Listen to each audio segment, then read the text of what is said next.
Dessert eagle, আবে ভাই আবারও ডিজার্ট ইগল। ও ভাই ডিজার্ট ইগল আর উডপিকার দিতেও ছেলেটা ভালোই খেলে, এমন প্লেয়ারই তো আমার গিল্ডে লাগবে।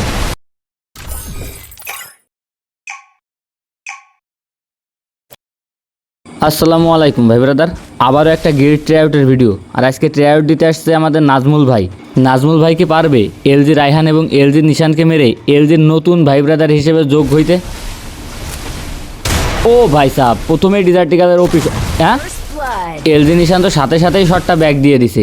দেখা যাক দ্বিতীয় রাউন্ডে নাজমুল ভাই কি করতে পারে। আরে ভাই চকা শট, ডিজার্ট ইগল তো ওপি খেলে আমাদের নাজমুল ভাই। নেট কি নাজমুল ভাইয়ের সমস্যা নাকি আমার, বুঝতেছি না। নাজমুল ভাই আর একটা প্লেয়ার 1v1 সিচুয়েশন, উড়াই দাও তো।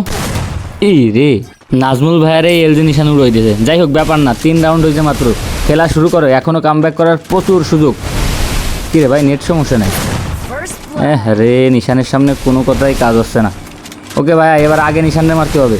নিশানটা ফেলাইতে পারলেই কিন্তু রাউন্ড।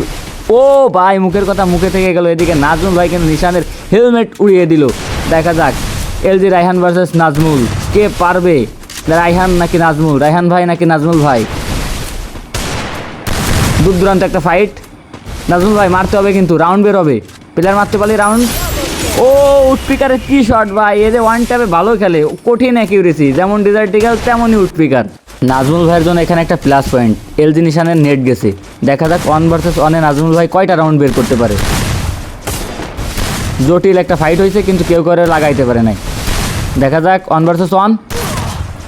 রে রায়হান ভাইও কিন্তু কোনো অংশে কম না, এলজির প্রত্যেকটা প্লেয়ারই ভাইয়া আগুন। আর আগুন না হইলে তো আসলে গিল্ড ভার্সেস গিল্ডে আমরা দাঁড়াইতে পারবো না, তাই না? শট লাগাও। ওরে বাবা, ক্লোজ রেঞ্জেতে ডিজার্ট ইগল উড়ে ফেলাইছে। সেরা ভাইয়া সেরা। অলরেডি কিন্তু নাজমুল ভাই 2টা রাউন্ড বের করে ফেলাইছে, তবে একটা প্লেয়ারের নেট না থাকায় নাজমুল ভাই অনেক একটা প্লাস পয়েন্ট পেয়েছে। যাই হোক নাজমুল ভাই, আপনার অ্যাকিউরেসিটা অনেক ভালো আছে, তবে গ্লোয়াল স্পিডটা আর একটু বাড়াইতে হবে।